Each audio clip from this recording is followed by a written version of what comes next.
Welcome to Fantasy Sports Daily with Kyle Elfrink and Ray Flowers, Monday through Friday at 11 a.m. Eastern Standard Time. Don't forget to use the promo code FSD20 for a 20% discount on the products over at fantasyguru.com.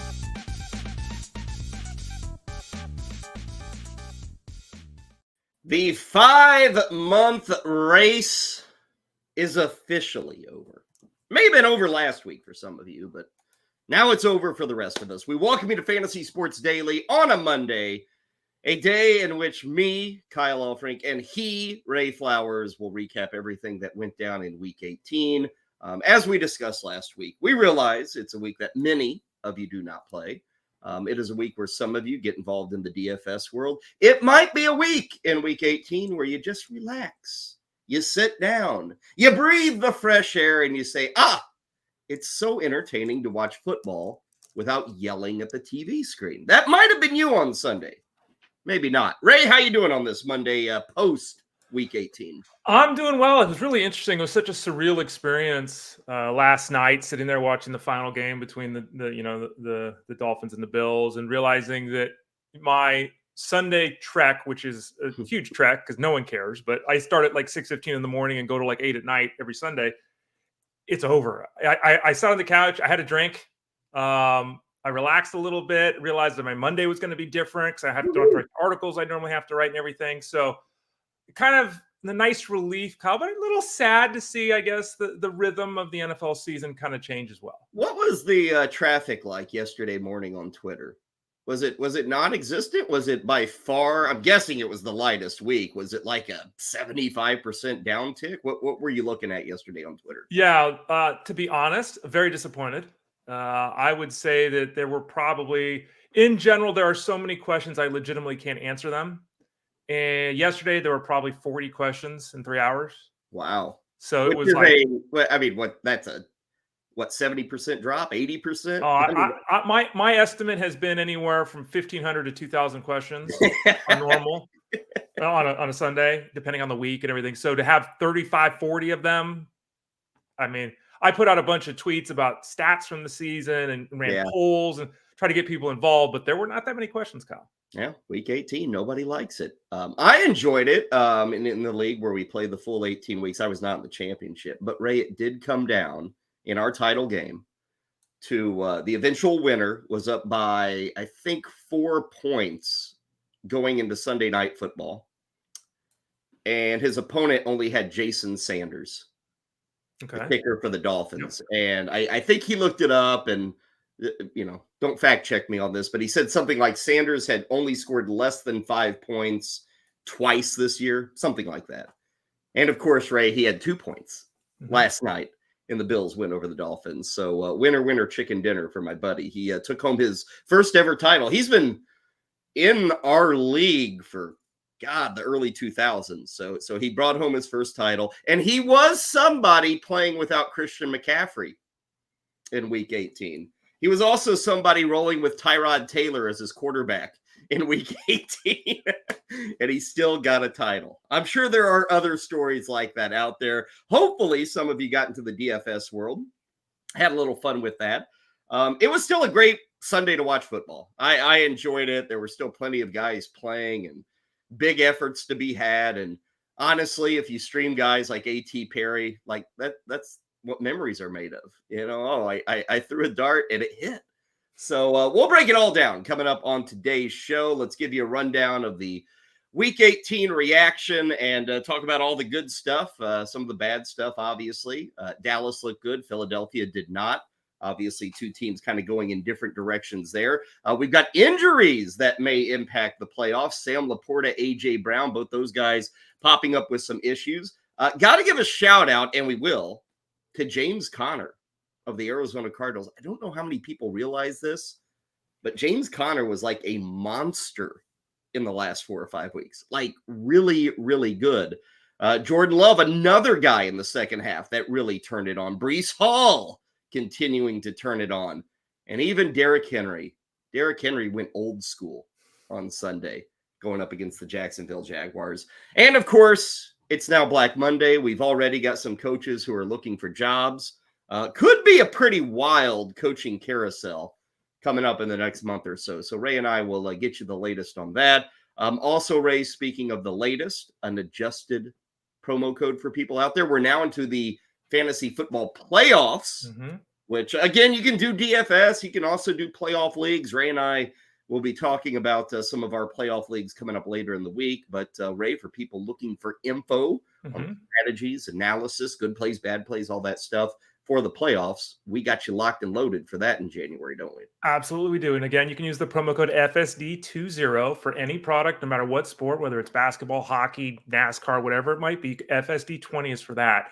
The new package Kyle was talking about, and we hinted at this last week, the new package is basically the all-in football package for the rest of the season.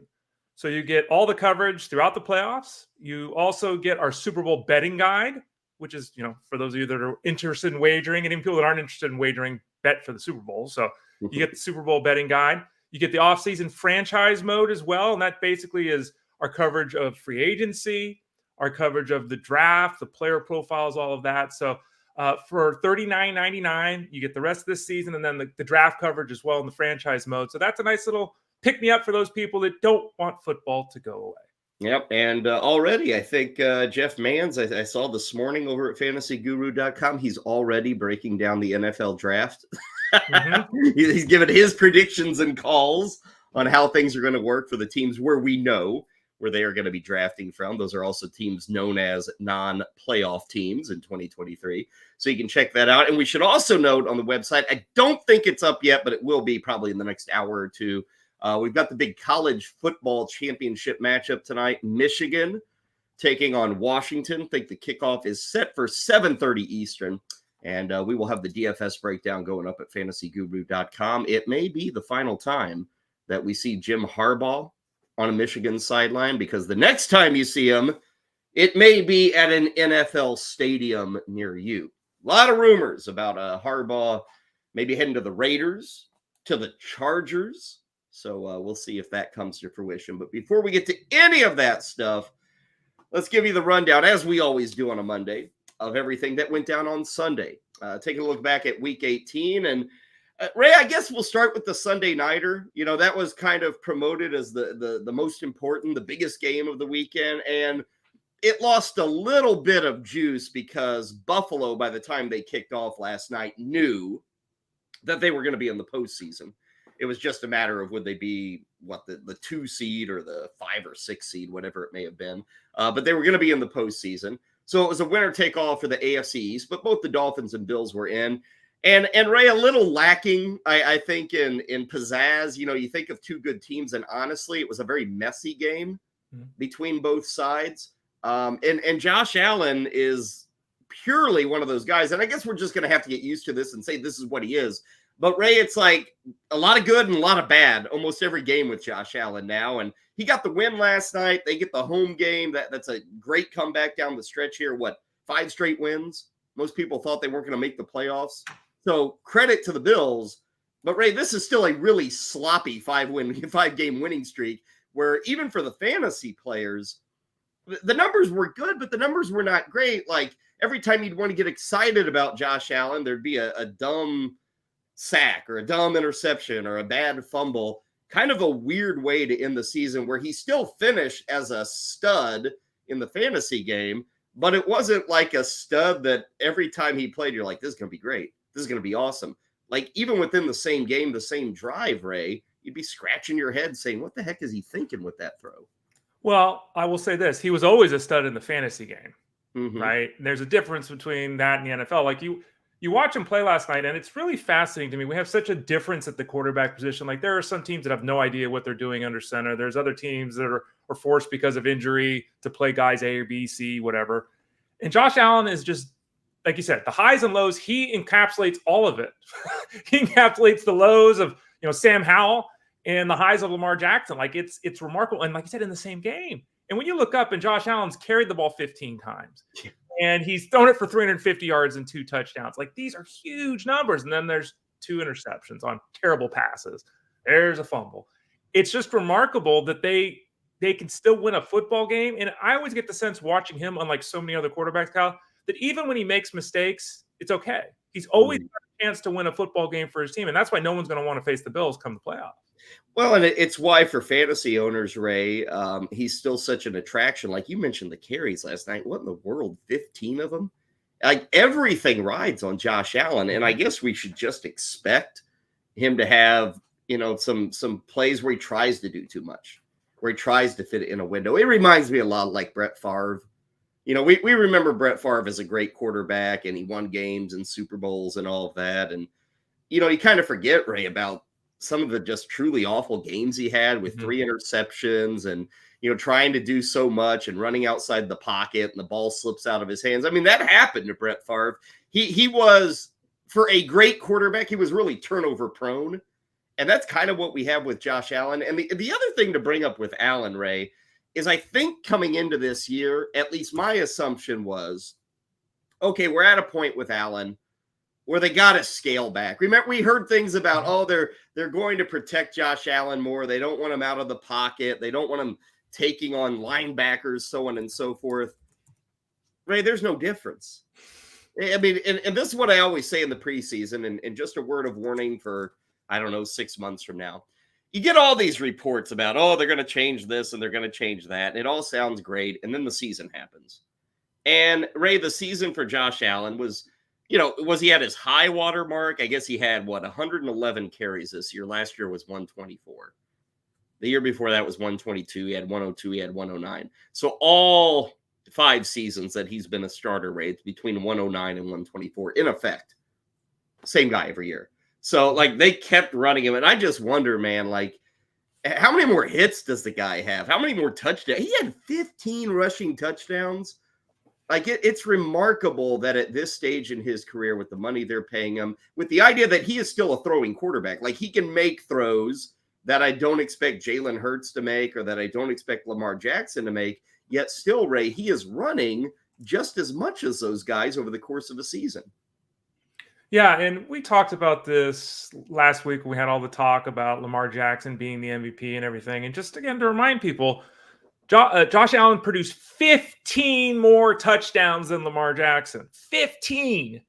And if you take Josh Allen away from the quarterback, the Bills go 6-11. Yeah. Right? So I think you can still, despite all the mistakes, make the case that there's no more important player in football than Josh Allen for his team. Now, you can't have a league MVP with 20 turnovers. I get it. But he's the team. And I think there's a difference, too, because we talk about, everyone does with Lamar Jackson, he runs a ton, right? He never gets hit. He slides off tackles. He goes out of bounds. He's smart about it, right? He's slippery. Josh Allen just runs into people. And it's kind of like that Derrick Henry style of running, whereas it's not, 15 carries, he got hit twice. It's 15 carries and he got hit 14 times. So that's an issue too. He's able, they do all these, pushes and these short yardage things with him, and he's jumping over piles, and it's not going to last long term. The good part for Allen, unlike a lot of the other running quarterbacks, obviously, is he can still beat you with his arm. They'll just have to change how they're operating the offense. But you're right, they said they would change things. And when push came to shove, they gave him 15 carries. And he goes down as the greatest vulture of all time, literally, because Ray, he's got a running back in James Cook, who, when you total it all up, and I realize it was kind of up and down. He was kind of like a Calvin Ridley of running backs this year. But James Cook, Ray, 1,567 yards this year. Yeah. But he had 2 rushing touchdowns. And I'd love to look it up. A running back who has gone over 1,500 total yards, but only had 2 rushing touchdowns. I'm sure there's somebody else out there. But Ray, you could look at James Cook, and it's a whole lot of what could have been, because you don't expect a quarterback to ever have 15 rushing touchdowns.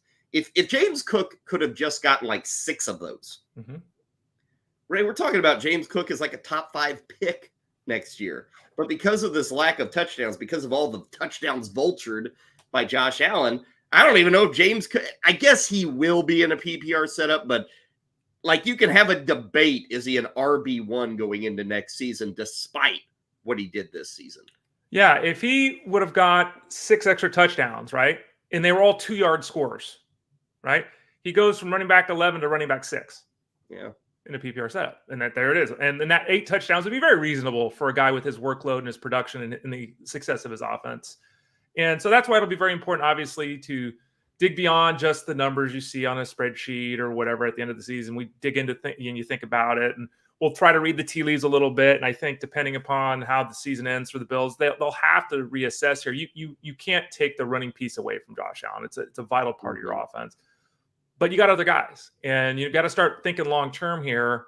This guy keeps killing himself, and if it's not happening, if they don't win the Super Bowl this year, let's pull back on that a little bit. Let's make sure we have more years of success. So it'll be interesting to see if next year, indeed, he comes from the 15 touchdowns down to 6. Everyone's pissed off until they realize 6 rushing touchdowns is pretty damn good for a quarterback. Yeah. As for the Dolphins, maybe to be expected. I mean, they didn't have Jalen Waddle. They didn't have Raheem Mostert. The Bills are playing well. The Dolphins so-so. It was a pretty lacking effort for them. Nothing really exciting here. I guess Tyreek Hill was okay. Devin Achane okay. Tua Tagovailoa not looking very good. The crazy thing, Ray, is with that loss, they now go to Kansas City. They're going to lose. You go from thinking you got a 1 or 2 seed. Like the Dolphins were literally playing for the 1 seed a week ago against Baltimore.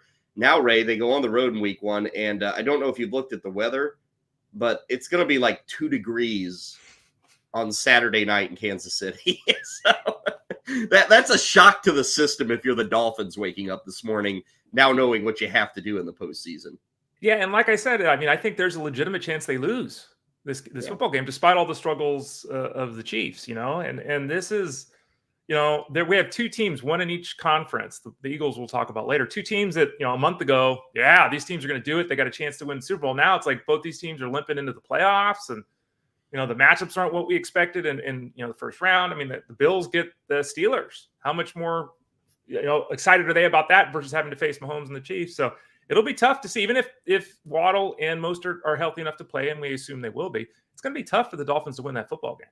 Well, let's go to those Eagles, Ray. We kind of wondered aloud throughout last week on the show, what would they do with their starting players? Because there was a little bit on the line. They had an outside shot at getting the 2 seed. They needed to get their offense right. Ray, they failed on both fronts. They didn't get the 2 seed, and they didn't come close to getting the offense right. We at least got the reporting on Sunday that DeAndre Swift would not be in the lineup. We kind of expected Devonta Smith to be out as well. We did get Hurts. We did get A.J. Brown. But, Ray, we got a quarter of Brown. We got less than 2 quarters of Hurts. If you chanced it with the Eagles, DFS or otherwise, it really blew up in your face. And that team goes into the postseason with, like, negative momentum at this point, I think. Yeah, I mean, obviously the injury to Brown was a tough winning game, and then they fell to the Giants. I mean, let's be very clear about this without hyperbole. Very clear about this. The Eagles right now stink. Like, just they got smashed by the New York Giants, which is awful. And we can talk and all the niceness and all the skill players and all the history and all we can talk about. Like, if you had to plan out, like, put $0 on the Eagles winning the Super Bowl. 0. Don't place a bet on that. They look terrible. And I mean, Kyle, this is a month ago. This team was considered by some to be the best team in football. Mm-hmm. I mean, now what are they? Playoff team 9? Like, they've been terrible for a month. Terrible. And I don't really know why it's the case. It's like they can't point to injuries. They made the defensive change. Remember when Matt Patricia came over, took over. They've gotten worse since he took over. And, I guess it's easy to point to the defense, Ray, and say they're not. But I don't know what in the heck's happened to this offense. And I wonder if people just aren't scared of anything. I wonder if what's really going on here, and this is just my guess. I've not seen every snap of the Eagles, but in effect, Jalen Hurts has been playing with a bum knee for like 8 weeks. And I just wonder if it's gotten to the point, Ray, where teams don't have to worry at all about him running around the pocket and hurting them. Like, they don't fear his mobility anymore. Obviously, he can still do the tush push. Okay, that can. But things like racing around for an 11-yard gain, they don't have to worry about that anymore. So when he drops back, teams are like, we don't need to have a spy. We don't need to worry about you tucking it and running it. And I wonder, that's a very simple guess, but it just seems this offense is doing nothing. And really, again, they got the same guys out there. It's the quarterbacks out there, but it's just been a massive failure, kind of a bewildering failure over the last 5-6 weeks for them. Yeah, they obviously lost Dallas Goedert for a period of time, and then they didn't have Devonta Smith yesterday, and maybe AJ Brown moving forward. We'll see. So they've lost key pieces at times, but you should have in Jalen Hurts the type of quarterback that allows you to overcome that, right? You don't have Gardner Minshew back there. You don't have Tyler Heineke back there. You've got a quarterback that can do things like you said, and he's not. His knee is somewhat of an issue. I think we can clearly admit that. And Jeff Mans has talked about this a lot on his show on Sirius XM Fantasy Sports Radio Monday through Friday from 3 to 5. When you watch the mechanics of Hurts, he's not really engaging his lower half. His mechanics are off. And Jeff's talked about his dropbacks and his pacing for 2 months now. And there's just maybe that's the knee and he just can't, but yeah. It's messy. It's really bad. And now with the specter of AJ Brown potentially, right? Like he really is the driving force of that offense. And if he is out come playoff time, like I don't even know how they win a football game. Yeah, the news on Brown as of now is not like he's done, which when he went down yesterday, it was kind of scary. He kind of felt that way. We'll have to see. They play on Monday night against Tampa, so they do get an extra day. Jason in the chat room says the problem with Hurts is he keeps dropping back and back and back. He's running into that Zach Wilson paranoia, I guess. That's and again, I'm guessing Jason has seen more of the Eagles than myself, but that stands to reason. Whatever it is, it's totally off. And again, they go in with no momentum. Now, the good news is they get the Buccaneers, who we're going to talk about in just a second. On the Giants side, Ray, Saquon Barkley, a couple of touchdowns. But it's kind of, he missed some games, but Saquon Barkley did not get to 1,000 yards rushing. And he lost about 400 total yards from a season ago. Now, again, he got 10 touchdowns. It was not a bust of a year for Saquon Barkley. And he does have plenty of excuses. I mean, that offense, you didn't have to worry about them throwing the football for 12 weeks this year. But, Ray, we now enter an offseason where Saquon Barkley is kind of up for grabs. 288 touches this year, 70 fewer than last season. Again, he missed 3 games. So they used him at about the same rate, Ray, maybe a little less. But he's now going to be 27, and I don't know if the Giants are moving on. It kind of sounds like they're willing to do that. And Barkley is paying lip service to the idea of sticking around. But I just wonder in the fantasy world whether he stays in New York or goes elsewhere. Are the best days of Saquon Barkley? I mean, is he outside the top 10 going into next season? Well, I mean, if you look at the situation with the Giants, would you even really want him back there? I mean, you have a guy in Daniel Jones who, I don't know if injury prone is the right way to say it, but a guy who's dealing with injuries for a couple of years now. Your most productive pass catcher is your tight end who can't stay on the football field in Darren Waller. Your number one wide receiver is Wan'Dale Robinson, who's 4'3". Darius Slayton, maybe he's your number one. All he does is run fly routes. Like this, do you want Barkley back there? Because he'll run into the same issue as he did this year, where he's completely focused on, versus going to another team where he's a focus, but not the focus. Maybe he gets an opportunity to work with a more dynamic offense. I think his landing spot answers your question. But if I had to sit here and do a draft, which no one should be doing, do a draft for 2024, I think he's still a running back one. Because I think wherever he ends up, it's 18 touches and 4 catches kind of stuff. Yeah. And I'm still pretty out on this offense even for next year. I don't care about Wan'Dale Robinson and what he did, or Darius Slayton and what he did. It's like, who cares? So, hey, Giants kept playing. That's a good sign for Brian Dable. But everybody else, like fantasy-wise for next year, who cares? And I don't know with Barkley what his status is going to be. We'll just have to see how he is treated as a quote-unquote elite running back going into the offseason. Now, we mentioned the Eagles will be taking on the Bucs. Let's get that game out of the way. Ray, can you imagine a playoff matchup where 2 teams come in to face off against each other and they have less going for them than the Bucs and the Eagles? And, Tampa Bay, I get it. But, Ray, they had to win yesterday, and it was terrible for them. It was the only thing I want to point out with the Bucs, because I find this fairly wild. It's a great accomplishment. Ray, they have now accomplished Godwin and Evans, who neither of them had a very good game yesterday. But both of those guys together have 4 straight years of at least 1,000 yards receiving. They're doing it together. I hope people understand how difficult that is in the NFL to have 2 guys in one season go for 1,000 yards receiving. And Ray, they've now done it in 4 straight seasons. So the team is blah. Yesterday was ugly, but I thought those two guys especially, give them a round of applause for what they've pulled off the last 4 years. Yeah, dealing with different quarterbacks, dealing with different head coaches in that time period. Like, that's really, you're right. It's very impressive. And that is about the only impressive thing with this team. I mean, I said earlier the Eagles have no chance in the playoffs. They certainly have a chance to win one game because the Bucs suck. I mean, the Panthers, I think I saw it on the broadcast, are the first team since 2008 to be shut out in 2 straight games. Like, the Panthers are just horrid. They're a horrible organization right now. They have no direction. They have no players. It's just bad.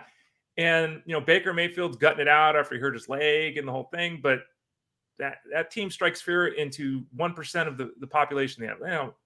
All you got to do is keep Godwin from breaking a long one, which he doesn't normally do. Don't let Mike Evans have 2 50-yard catches for touchdowns and you win a football game against him. It's not that complicated. But those two guys have had moments, both Evans and Godwin, right, where they were superstars in the fantasy space this year. Other moments where they were slightly disappointing. But overall, both were very effective. And that's historically good, as you pointed out. And Ray, we're going to hear a lot of piling on of the Philadelphia Eagles. I'll be another one to pile on. Okay. They're not winning next week. You don't think? Okay. No, I mean, this game's in Tampa. What's the spread here? Eagles by 2.5. I'll gladly take the Bucs as the underdog there. And I say that because the Eagles can't stop anybody. Like, the Panthers are a better defense than the Eagles right now. The Eagles are a negative defense. I think they're like 32nd in defensive EPA over the last 6-7 weeks. They've just lost it. And honestly, Ray, with Evans, with Godwin, even with Baker Mayfield, Rachaad White, I think the Bucs will move the football. And having that as a home game, I like the Bucs defense and they're not going to shut down the Eagles, but with the Eagles as bad, I don't think you just flip a switch to the playoffs, Ray, and all of a sudden the Eagles figure it out. Maybe that happens, but to me, man, sign me up for the underdog all day for that Monday nighter next week. Yeah, it's really tough. And this is a discussion we've had. Do you rest guys in the final week of the season? Is it different in the fantasy play? Is it different in the playoffs? Excuse me. And I agree with you. There's no switch to be flipped here. Especially when we're talking about an Eagles team, as we both said, who for weeks, over a month now have just been blah. Mm-hmm. It should be a matchup that you would see and you'd immediately say, oh, Eagles are going to kill them. Like you said, they might not even win the football game. It's going to be interesting. Eagles still scuffling. Let's go to another team that scuffled and scuffled and scuffled. They scuffled so badly that they're not even in the postseason, the Jacksonville Jaguars. Ray, I called this last week, man. I was all in on the Titans. I was all in on Derrick Henry. It played according to form. And the big story here is the Jags. Ray, a disaster. And I think they choked it away. And I think that coaching staff blew it. That's a very winnable division. They've got talent. I know they had injuries. Everybody has injuries. If Trevor Lawrence is good enough to play, then you got to play. And he didn't, Ray. I guess you can give him credit for at least signing up to play, but that should be expected in the NFL. The problem is he was bad. Trevor Lawrence missed a lot of throws. Trevor Lawrence had some bad interceptions. I hate to throw it all on his shoulders, but he actually goes down as one of the bigger fantasy disappointments in the entire season. Because, Ray, when you total it up, he threw 4 fewer touchdowns than last year, and he was picked off 6 more times than last season. He was supposed to make a jump this year. He went the other direction. And, he was everybody's favorite. Hey, I'll wait at QB. I'll take Trevor Lawrence. He's not elite, but he's really good. He didn't come close to those expectations this year, Ray. And he's Mr. Fumble, too. He's got 24 fumbles since the start of last season. Like, get him. And the famous one this year where he's running in the open field and just drops the ball. Trevor Lawrence, I think, is like QB 12 this season. If you look at all the numbers. And again, scoring systems are a little different, but that's the one I'm looking at right now. So, okay. Right? It's okay. And I think yesterday was an example of that. 280 and 2. Okay. 2 interceptions. And like you said, he didn't play great. Trevor Lawrence, and this is for whatever reason, the last month in particular, people have really pushed back and argued against this. The Jaguar people, if you will. Duval, you guys suck. You were 8-3. They were 8-3, right? Yeah. If I'm not mistaken, they were 8-3. They finished 9-8. And this is on the coaching staff, 100%. Got it. They need blame because this team is talented enough to win a football game. Facing the Titans, come on, the Titans are 6-11, and they're not good. They're not a good football team, especially on offense. You gave up 28 points to the Titans. You like Derrick Henry run for 150? Come on.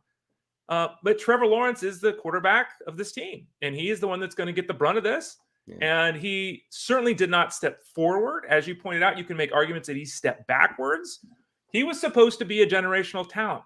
He was supposed to be the face of the NFL, and right now he's struggling to be much better than Baker Mayfield, and that's just the fact. Is he out of your QB1 world next year? He's still in mine, but again, it's like in that Kirk Cousins realm where nobody wants him, nobody's going to draft him, and wow, I can get Trevor Lawrence in the 10th round. You know, I can get him as the 12th or I'll probably take that chance, Ray. I'm not somebody who invests in QBs. I'm not. So to me, I'm always looking at guys like Trevor Lawrence.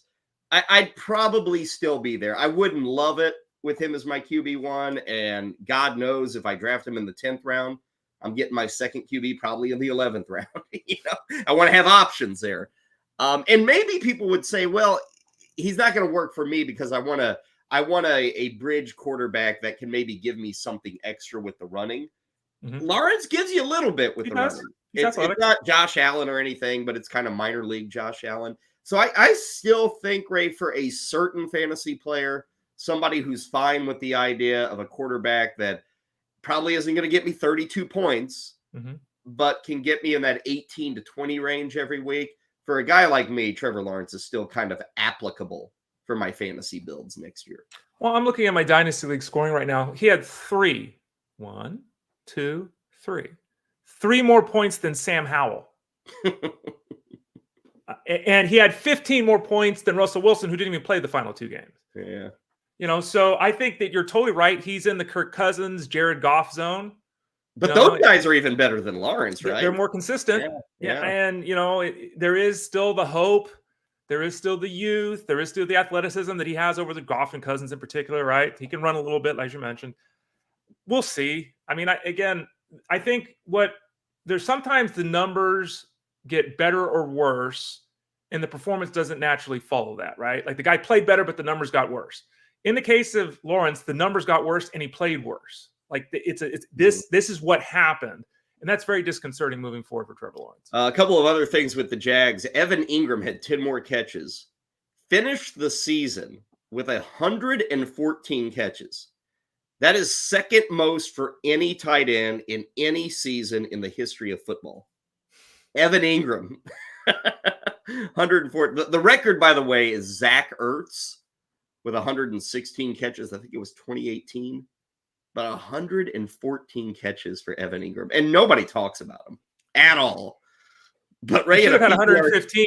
He had a ball bounce out of his hands for an interception for Trevor Lawrence yesterday. Well, and like Calvin Ridley too, Ray. It's like late in that game, pass goes right through his hands. It was 4 inches, Kyle. I mean, it was, you know. Hey, dude, make the play. You got him. And Ridley, right? Ridley's easy for me to pick on. I was not in on Ridley coming into the year. And Ray, he was, I referenced, who did I say it was James Cook or something was like up and down. Calvin Ridley takes the cake this year. Like you're probably going to do consistency ratings in a few months. Here's Calvin Ridley, 9 games of 40 or fewer yards, 9, and 7 games of 80 or more yards.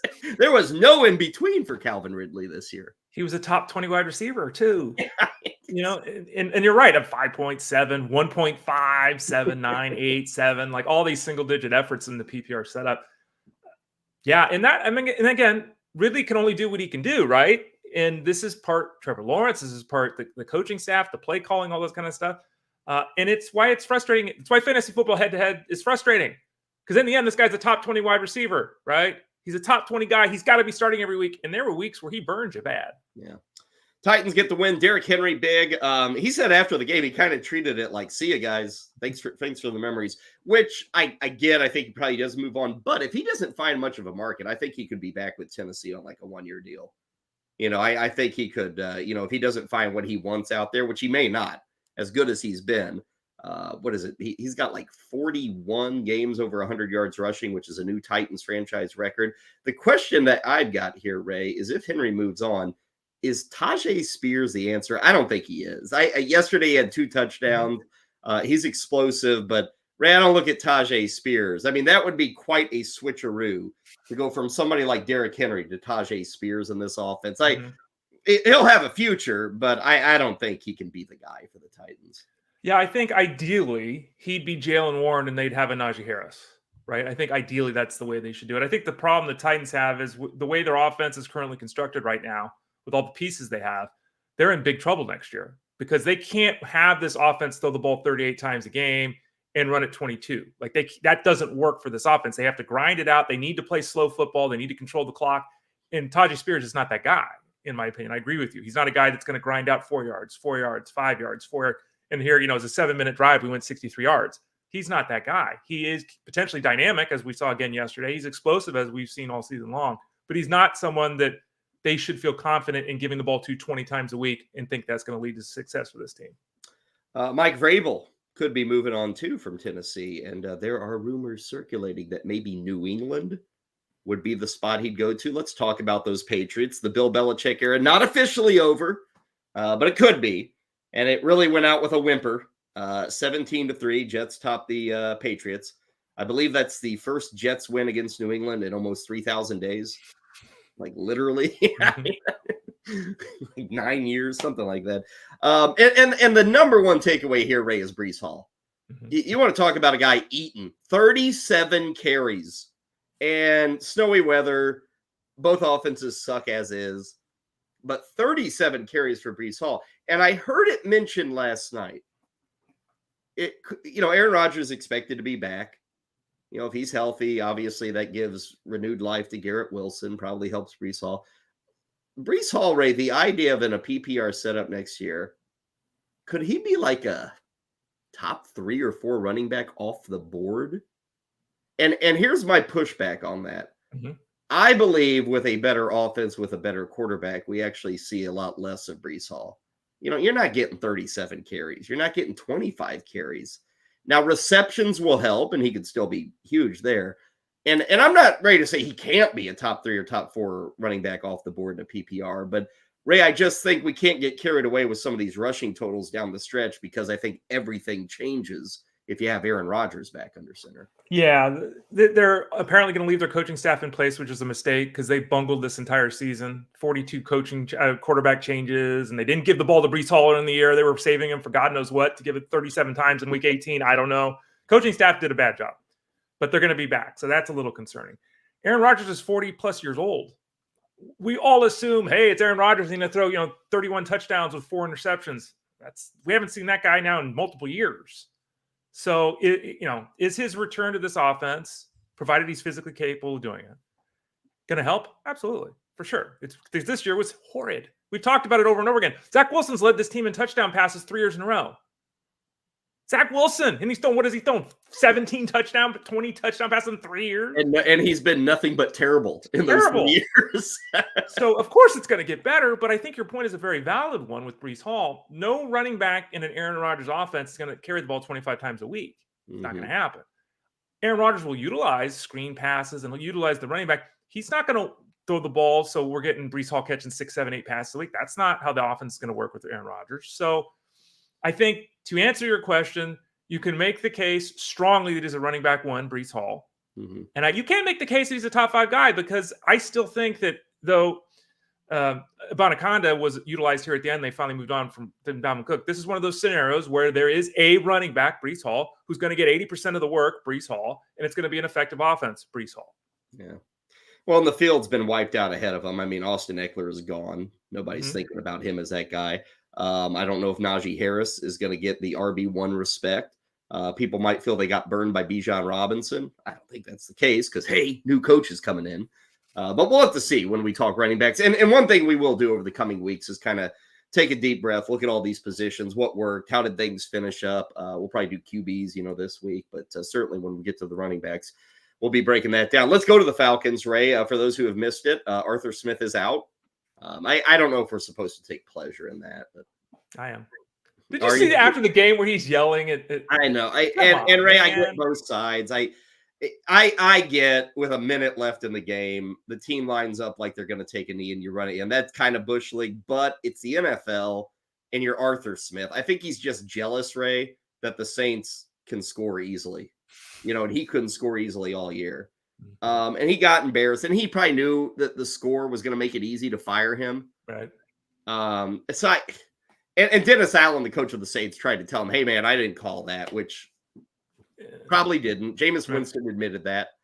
And Ray, he got, nobody mentions this, but Jamal Williams, Ray, probably needed that touchdown to avoid like infamy. Because he had 17 touchdowns last year. He was on the verge of 0, which is astounding, Ray, to go. We've never seen anything like that, have we? 17-0. Now, he got his 1 touchdown, so it doesn't sound quite as profound. But that was history about to be made that Jameis Winston saved Jamal Williams from. Yeah, everyone from all reports I've ever seen thinks Jamal Williams is the greatest guy ever, right? Like everyone loves Jamal Williams, and his teammates want him to score. That's what that was about. And so they got him the touchdown, and was it in good taste or whatever? Fine. Don't go yell and be a 4-year-old Arthur Smith, right? That's the NFL, man. You get your ass kicked. You get your ass kicked. Move on. Right. And I think that the Jamal Williams situation is a prime example, though, of what we teach and preach at fantasyguru.com and why it's so important that the skills of running backs in particular are nice, but you got to be in the right system and they got to utilize you the right way. With the Saints, it was Kamara at the goal line. It was Taysom Hill at the goal line. It was not Jamal Williams. He's not appreciably different as a runner than he was 10 months ago. That's just how it is. So those roles are really important. And Jamal Williams got burned by one this year, where he was the benefit of one last year. And I know this isn't the biggest storyline, but it kind of brings both these teams together, the Saints and the Falcons. Like, why did you sign Jamal Williams if you're not going to use him? It's strange. As your goal line. It's really strange. Yep. And Ray, that leads to the Falcons. Like, why do you draft Bijan Robinson, number 8 overall, if you're still going to give Tyler Algier almost as many carries? I think the difference at the end of the year was like 35 carries in difference, which is 2 a game. I'm sorry. And that's fine. I get it. Algier is a good player, but then you don't invest a top 10 pick in a running back. Yep. When you make that call, Arthur Smith and the Falcons, you're saying we're going to reach on a running back. That is nowadays reaching on a running back. I don't care what the talent is. And if you're going to make that decision, he better be getting 280 carries. And Bijan Robinson didn't get close to that. And Ray, I kind of joked last week, you just watch week 18, all these guys will go off. Pitts, London, Bijan. Didn't happen. I mean, I guess Arthur Smith is still Arthur Smith, but Bijan Robinson, Ray, took off and over 100 yards receiving. That was nice to see. It was wild. I didn't realize this till I looked at it. Bijan Robinson had 100 yards rushing in week 1. And Ray, he didn't get there again the rest of the season. I mean, that is, and I'm not blaming the player. I'm throwing it all on the guy who just got fired last night. And I blame him. And I think next year, Ray, Bijan to me is still an RB1. I got to think whoever comes in will realize what they have, a 21-year-old, 22 running back, and let's say burn the tires off, man. Let's do it.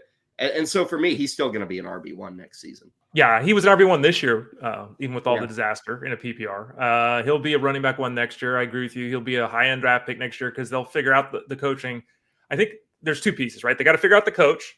Remember, we've got top 10 wide receiver, a top 10 running back, and a top 10 tight end, and our offense is terrible. We have 3 building blocks of an organization, all top 10 picks, and they can't figure out how to use them. And you've professed pure faith in Desmond Ridder, and that's and that's the second piece of this. This organization does not have a quarterback. Okay, we can talk about Desmond Ridder. He is terrible. Okay, that touchdown pass he threw to Bijan Robinson was about 4 inches away from being knocked down and about 12 inches away from a pick six. It was just. And I would give the benefit of the doubt if that was Jalen Hurts. I'm not giving the benefit of the doubt to Desmond Ridder. He had another fumble. He is the fumbleitis king. He threw another interception, and that interception was something we've seen from Desmond Ridder. Every game Desmond Ridder plays, every single game, he throws at least 1, if not 2 or 3 passes that make no sense. That interception was to nobody. It was to the Saints. Don't forget Bijan wide open in the end zone, and he couldn't connect to him. Yeah.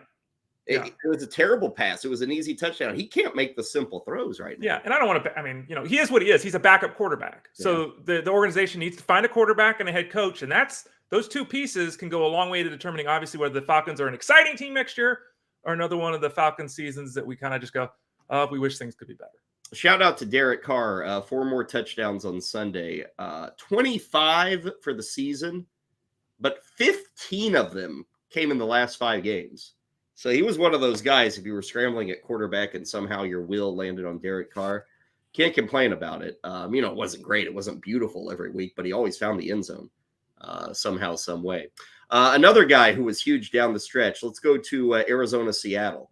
Seattle wins this game 21-20. Wasn't enough to get them into the postseason. Green Bay won, so Seattle not getting in there. But James Conner, and I don't think anybody's paid attention to this, but yesterday, and again, I know people aren't playing, but over 200 yards for James Conner. 200, not 100, 200. Yeah, 200 total yards. Yes.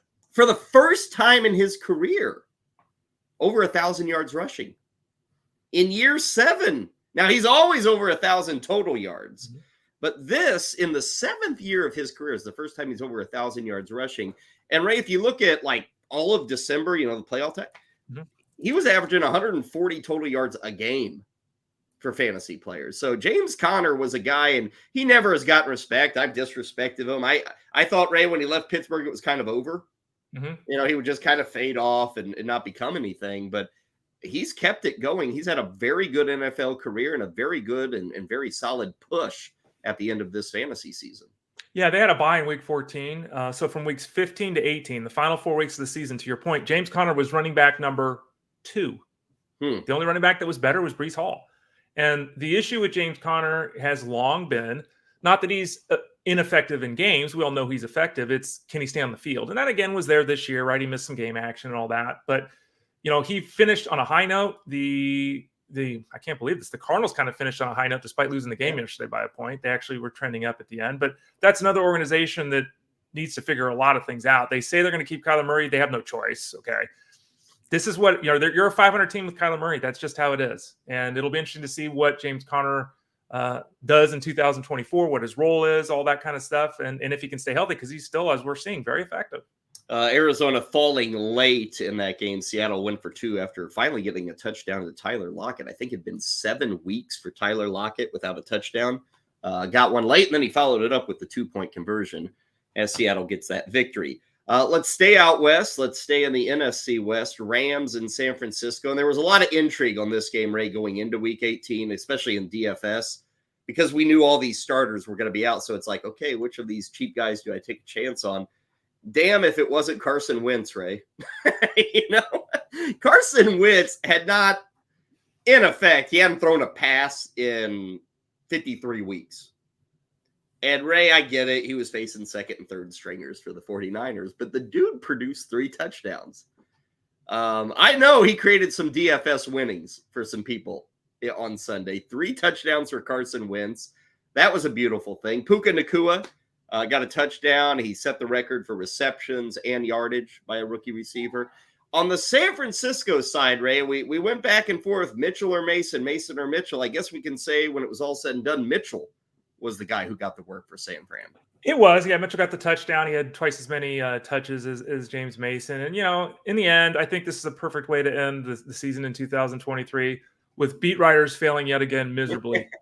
And it's, and this was a tough call. And there were a lot of people, and Jeff Mans and I talked about this on his show last week. This is, the Niners, those 2 guys had 20 carries for 88 yards and a touchdown. That worked. Mm-hmm. That's running back 2.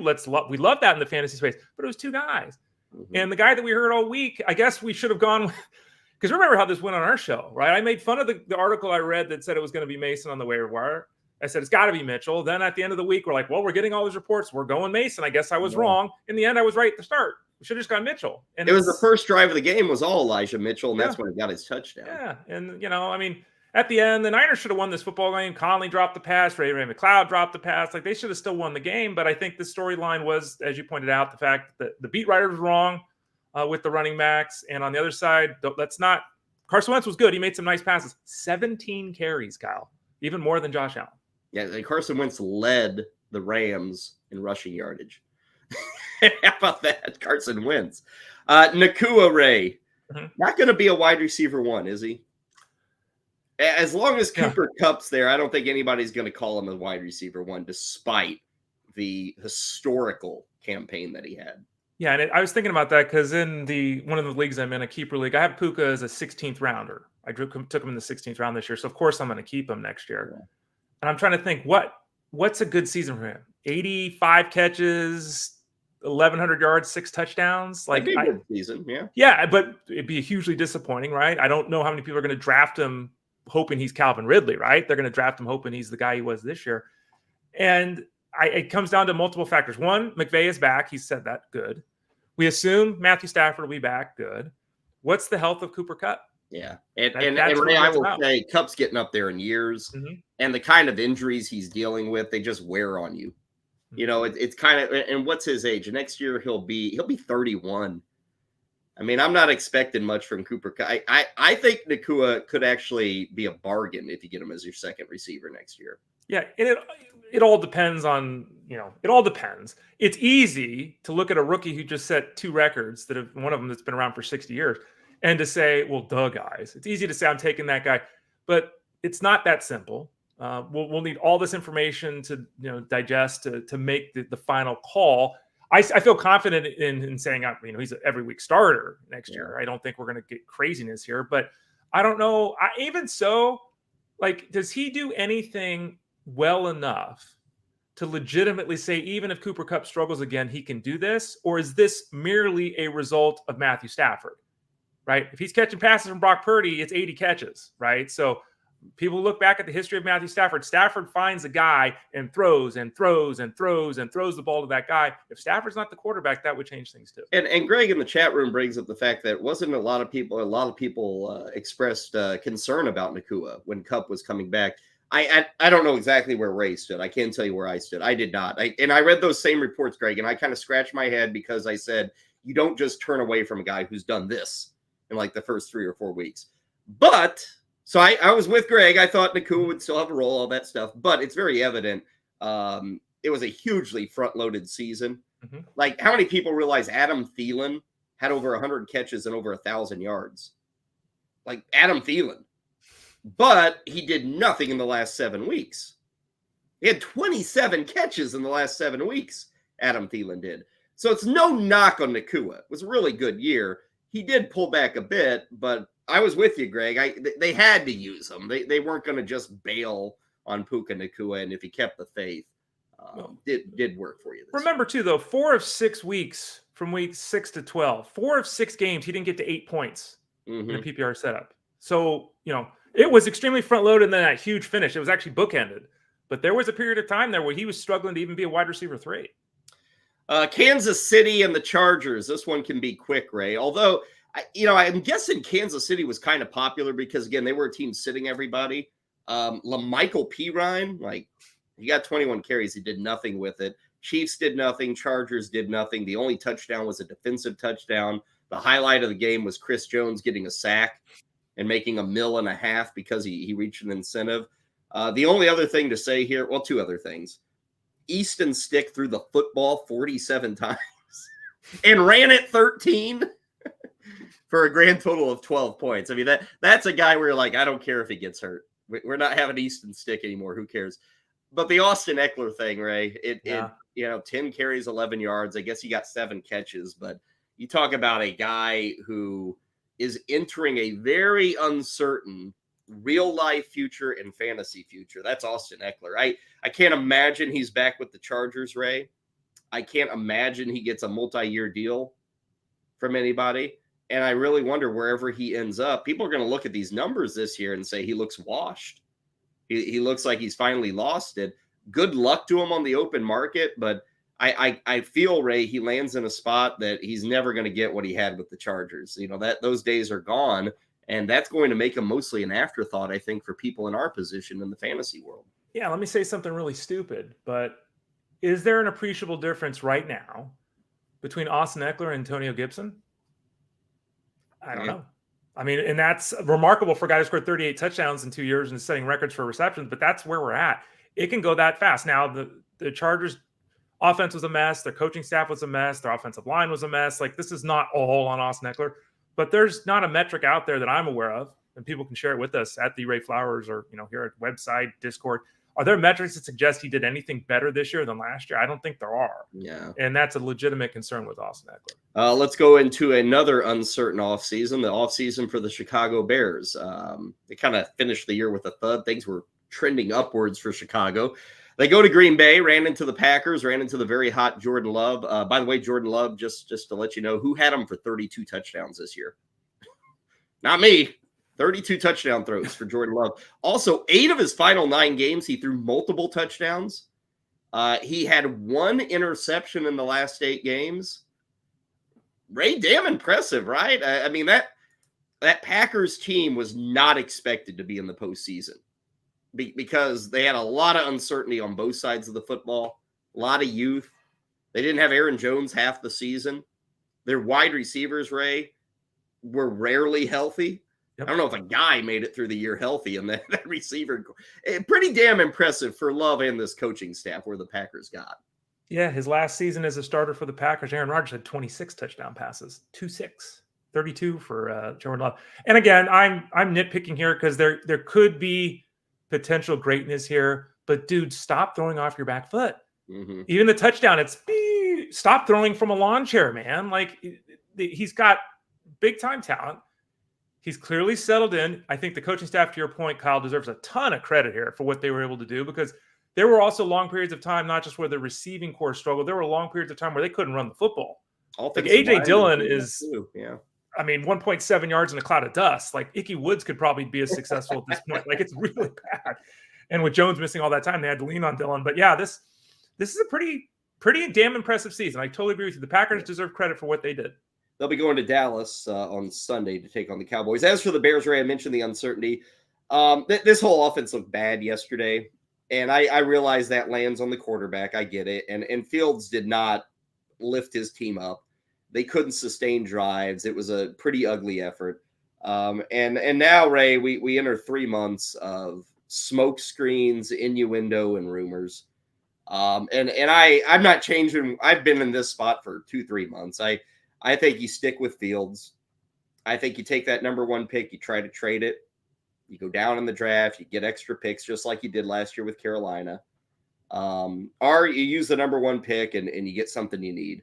I don't like the idea of them going with another quarterback. And really, Ray, I don't know if this is the only argument, because Fields, by no stretch has Fields like made some leap. Because if he made the leap, it'd be easy. And there are still stats, Ray, where if you just limit him to passing, they don't look good. There are a lot of stats that say, this guy is very mediocre as a passer.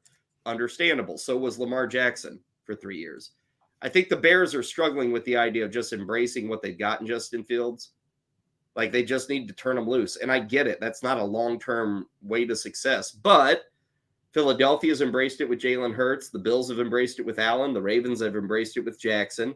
The Bears can't embrace it with Fields. It's like they drafted this toy and then they want to turn him into something else. As long as they're willing to embrace what he can be, Ray, they've got to keep with Justin Fields. Unless they want to start over. Because, Ray, if they draft a quarterback 1, they're going back to 4 wins next year. And the whole coaching staff is fired. And then you're going to bring in a new coach. And you're going to bring in a new system. And by then, DJ Moore is getting old. And then Montez Sweat is moving. I feel like they're pot committed with Fields. We'll just have to see what they do. Yeah, number 1, Justin Fields had to be checked for concussion yesterday. Just to say this, Kyle, you can't get checked for concussion in 45 seconds. Yeah, it was quick. That's the biggest fraud, and you either check the guy or you don't. That's well, they have AI doctors now, Ray, so they can race through all the equations quickly. Sure, they can. Number 2, Jeff Mann's early prognosis for the 2024 draft, which is again over at fantasyguru.com. He's got the number 1 pick going to the Bears and being Marvin Harrison. Now, think about that. Marvin Harrison and DJ Moore, Cole Kmet, we've got weapons at our quarterback. We're effective running the football, whether it's Herbert or Johnson or whatever we do. We're effective running the football. That might work. And Fields would Fields would do this. He'd take his 5-step drop last night. He'd have 1 second. There was a guy in his face. The offensive line did not create a pocket for him virtually the entire time. He was constantly on the move. And you saw, even with the bad game or poor game last night, you saw moments of this. I've said the same thing you said, that there are not 15 better quarterbacks than Justin Fields. Talent-wise, he's probably a top 10 quarterback, maybe even higher. Talent-wise, can you rein that in? Ravens sure figured it out, as you said there, Kyle. They've won for years now with Lamar Jackson. Well, and to further my point a bit on let him be what he is, another thing, move the pocket. Like he actually makes very good throws on the run. He does. Yeah. And again, that's not a way you want to live in the NFL, but I mean, this idea of turning him into a pocket passer just ain't going to work. So if that's what they want to do, I guess move on. But he's right there for you. You can build around this. And sounds like Matt Eberflus is going to be sticking around with the Bears. That will not be a coaching change. But we'll see. Like I said, 3-4 months now of us kind of waiting and wondering to see what the Bears do with the number 1 pick. Denver, Vegas. And Ray following up on the field saying, Aiden O'Connell. Surely the Raiders are going to want something else. I don't know. I guess they can move on from Garoppolo. But Aiden O'Connell was not pitiful, was he? Down the stretch, it was okay. He kind of got Devontae Adams involved. Got a couple of touchdowns for Jacoby Myers. Him and Zamir White.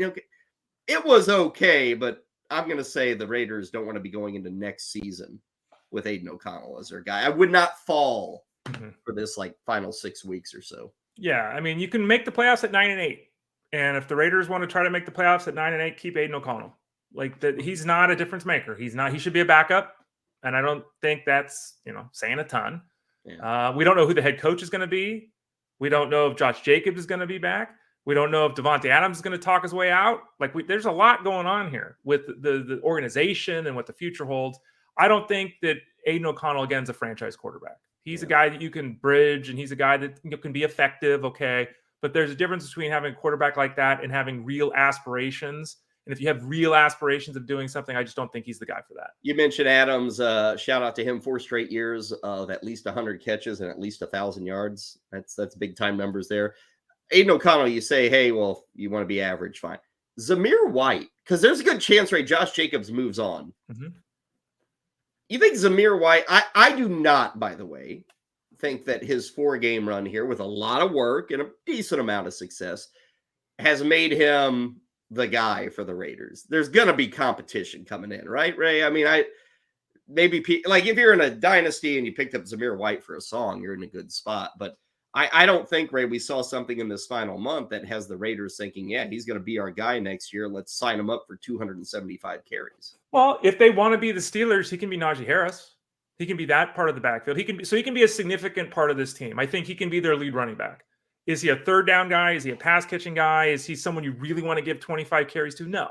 But I think and we showed it. I think he can be effective as an NFL running back. But again, for me, everything changes here with the coaching staff, who the quarterback is, and who the skill players are. So, the Raiders could be in a scenario where Zamir White ends up touching the ball 9 times a game next year. They could be a scenario next year where he's touching it 23 times a game next year. It really depends upon how this all plays out. Because remember, too, the Raiders are one of the rare teams in the NFL anymore that the pyramid is very pointed, right? There's 3 guys every week that are touching the football, whereas other teams, there's 14 guys. The Raiders basically gave it to Myers. They gave it to Adams. They gave it to the running back, right? That's what they did. That likely changes if they make a change at the coaching position. 27-14, that victory over Denver. And then our final game, actually it's 2 more games. We'll go to Minnesota, Detroit, 30-20. Detroit the winner there. Really good finish for Amon-Ra St. Brown. He actually lapped. Well, he beat all of his numbers from last year, which is really impressive for Amon-Ra St. Brown. We probably don't mention him enough, but a ton of catches, tons of yards, got to 10 touchdowns this year. Good run for him. Jahmyr Gibbs, rookie season of over 1,200 yards and 11 touchdowns. At the same time, David Montgomery over 1,000 yards rushing. Jared Goff looked fine. Big news here, though, Ray, is LaPorta. And it sounds like he's not going to be available for this weekend against the Rams. And maybe, even if they win, I don't know if he's back 2 weeks from now for the Lions either. Yeah, and this is obviously a big talking point. Should the Lions have done this? Should they have tried to win the football game? And my stance is this, people are playing for their careers. Players are playing for their careers. Coaching staffs are playing for their careers. You don't want to go into the playoffs on a down note. You haven't won a division in 25 years or whatever the hell it was before they won it this year. I have no problem with them playing their guys. I have no problem. Because, again, I think that, you play 18 games, you're getting paid millions of dollars to play. You're getting paid millions of dollars to coach. So it's unfortunate that LaPorta got hurt. I'm not surprised that these guys played. We talked about Campbell and his likelihood of playing his guys. This played out the way I think it should. And I really do dislike and I saw this all over social media yesterday, including people in our industry. Meaningless game. It's not a meaningless game. Every game matters. Every game matters. Or let's just play a 16-game season or a 15-game season or a 14-game season. I get really tired of people using the situation with LaPorta as if, this is why the last game of the season shouldn't count. To me, that's ridiculous. Yeah, there's injuries every week. And there are games that don't matter in week 7. A team's 0-6, they're finished. Mm-hmm. Has Carolina played a game that matters in 10 weeks? But, you're still playing Adam Thielen or, still rolling with Chuba Hubbard. There's games that don't matter all season long. I get it. Week 18 is an easy scapegoat. And I will point out, if Detroit were sitting guys, they would have set Goff, St. Brown, and Montgomery before they even got to LaPorta as a rookie. He sets the rookie tight end record for receptions at 84. He gets a touchdown in this game. He still had a good fantasy effort, even with the injury. And it sucks. I get it. It's no fun if you're a Lions fan to have lost that weapon. I will say the Lions will find somebody else at tight end. Maybe not the skill set of LaPorta, but they have other guys they can turn to at that position. On the Minnesota side, Nick Mullins, I guess if you chose that route, you're a winner. What do you have, 44 passes yesterday? Vikings fell behind early, and he was airing it out. He still makes, boneheaded throws, but he's got an arm, and that's probably good enough to be an NFL backup. Sucks if you're a Justin Jefferson owner. His best game of the year was yesterday when nobody really played him. 12 catches for Jefferson. He'll still be a first-round pick next year, probably still going to be a top 3 PPR wide receiver, if not higher, going into next season.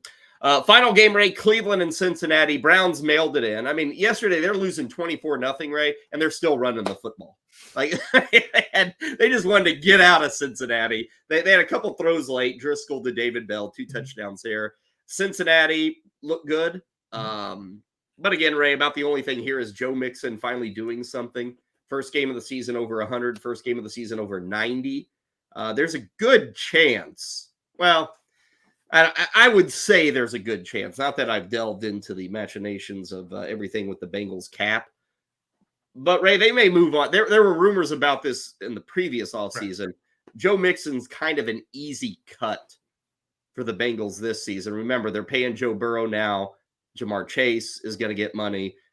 Guys like Burrow, they're probably moving on, and Chase Brown could be a guy we're talking about a lot going into next season. Yeah, Joe Mixon, he's done things all season long, Kyle. He's top 10 running back this year. Yeah, a lot of touchdowns. Yeah. Was he dynamic or anything? No. But I'm looking at it right now. He's running back 6.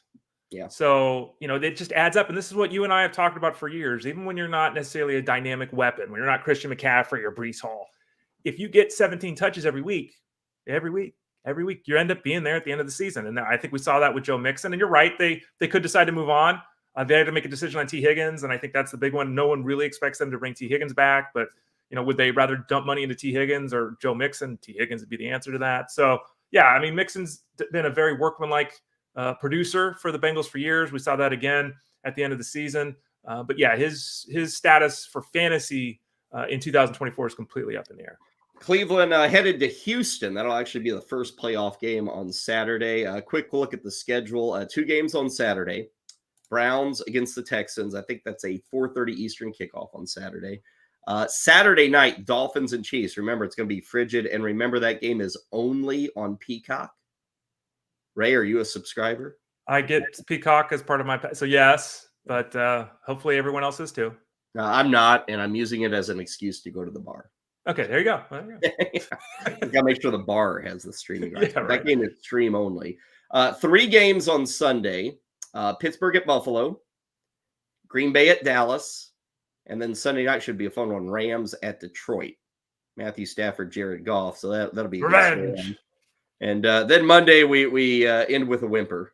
Philadelphia at Tampa, but watch, that'll probably be the greatest game of all time in playoff football. So that is the postseason. Obviously, you've got your buys, your top seeded teams get the week off. That, of course, would be San Francisco and Baltimore. Get that extra week off. Black Monday is now here, and Ray got an early start. Arthur Blank canned Arthur Smith, as he should have, pretty quickly. I think right at midnight, that press release came out. So as soon as they could on Monday night, they announced that. And then Ron Rivera of Washington. No surprise, he's been fired. And Ray will probably see some more names today. The Belichick one's a big one. There's meetings, and sounds like there's a chance he sticks around, but most of the writing on the wall says he's out in New England. And we talked about this last week. Like, who takes a shot on Bill Belichick? One team is Atlanta. Everybody's like all in on Atlanta, maybe taking a shot on Belichick if he's out there. They've got a solid defense. They've got the running back. They've got the wide receiver. They've got the tight end. They need the quarterback, but I don't think Bill Belichick would have a difficult time attracting free agents. So to step in, that would not be, there are worse scenarios for Bill Belichick to step into than to fill that Arthur Smith role. We got a report here, CBS Sports, saying Vrabel sticking with the Titans is 50-50. Trying to think other spots where you could see a change. We got it in Atlanta. It sounds like New Orleans. Dennis Allen's probably safe. Obviously, you've already got openings with the Chargers. Antonio Pierce, we'll see if he sticks around as the head coach in Vegas. So we'll get to that over the coming days. We do have a report, Ray, on Jalen Hurts. No fracture in his throwing hand. So that's good news for Jalen Hurts. He left that game after getting the finger crunched. Didn't look broken, but it certainly is hurt. It looked but at least no fracture there. Twisted there in that one shot when he was holding it up and he looked like he had a claw. Like it was like, oh boy. But I mean, I got bumps on my fingers too. So, I don't know what his hands normally look like. But yeah, that's good news that no fracture, because obviously that would be a significant concern. Though it's still something to keep in mind here because, it is something he's going to have to deal with. And our friend Aaron Rodgers said this morning, quote, "I'd like for this to be more than just next year with the Jets." So, Ray, you may be an old man still talking about Aaron Rodgers in the year 2037. Or Aaron Rodgers could be in jail for defaming people. So you never know how this one could go, Kyle. It could go anyway with Aaron Rodgers. Jail for defaming people, Ray. Come on. I've been defaming Arthur Smith all season long. Come on. You know that. Okay, that will do it for us. Been a fun one. We love Mondays, although we don't get to do a Monday like this for quite some time. Although I guess next week we'll have 3 games to kind of recap. What's on the docket? Well, obviously baseball is going to pick up steam. We'll start to give a little more attention to basketball. I mean, tomorrow Justin Finsterman's going to be with us. Hockey, give a little more attention to that. College basketball starts to pick up here. We'll have coverage over at fantasyguru.com. Let's see. We'll recap the fantasy football season. We'll be talking draft, free agency, all that stuff. So fear not, the games may be over, but the beauty of what we do here, there's still a lot to talk about. This week, in addition to things like basketball, hockey, whatever we choose to talk about, we will also do some recapping of the season that was. So often we fail to do that, but it's worth figuring things out. Like, hey, did you know Chuba Hubbard had like 260 carries or something silly like that? Didn't do much with him, but he had a lot of work there. So as we go through the coming weeks, we'll follow the playoffs, keep you up to date on some fantasy outlooks, dynasty stuff. Maybe we'll get one of our dynasty guys to join us, kind of talk about what changed in the preceding 4 or 5 months. So keep it tuned right here every weekday, 11 a.m. Eastern, YouTube, X, Facebook. Download the podcast, sign up for that. If you ever miss us live here, you can always hunt down the podcast. And that about does it, Ray. I'm sure you're now a total locked into baseball, right? That's what you're doing over the next month or two. Next 2 days, got some wrapping up football, and then 100% baseball. I'll still be doing baseball the next 2 days as well. But yeah, we're hoping to announce here on the show pretty soon our target date for the release of the draft guide. We should have some information on that this week. And then it will be, it'll be the push to the start of the baseball season, and then see if there's anyone the Dodgers won't sign, because they added Teoscar Hernandez. If people missed that, as they continue. And by the way, Phil Backert pointed out they have what is it? I got to look this up real quick, Kyle, before I stall the show out. But if you look at the money that they have in contracts that are deferred, and Phil Backert, our producer on Sirius XM, pointed this out. They have $40 million, $40 million in deferred money to guys in their 40s. Wow. Because they've got Ohtani, they've got Freeman, they've got Betts. Why can't I find this? When you go to look and you can never find it when you need it, Kyle. But anyway, go check out Phil Backert on Twitter, because he posts the information. But it's like $40 million to guys in their mid to late 40s that the Dodgers are paying out. Now, Ray's crying me a river here with all the Dodger, but Ray fails to mention Robbie Ray is now a Giant. So we'll get into some of those moves. And we were so heavy with football today, we're well over time. But tomorrow we will sneak in some baseball, kind of update you on where things stand over the last few days. You got the number? I do. I was wrong. And it's $84 million to a 44-year-old Ohtani, a 46-year-old Betts, a 49-year-old Freeman, and a 46-year-old Teoscar Hernandez. $84 million to guys that are almost as old as me. Yeah. Well, Ray, your career's over at 38. You got to make money somewhere. These guys still making tens of millions into their 40s is impressive. Nice work. I wish I had that contract. Yeah. I know. Give me a pension like that, I guess. Okay, that'll do it for us. Big thanks to everybody in the chat room. We will be back tomorrow, 11 a.m. Eastern. Kyle Elfrink, Gray Flowers, with more of Fantasy Sports Daily, powered by fantasyguru.com.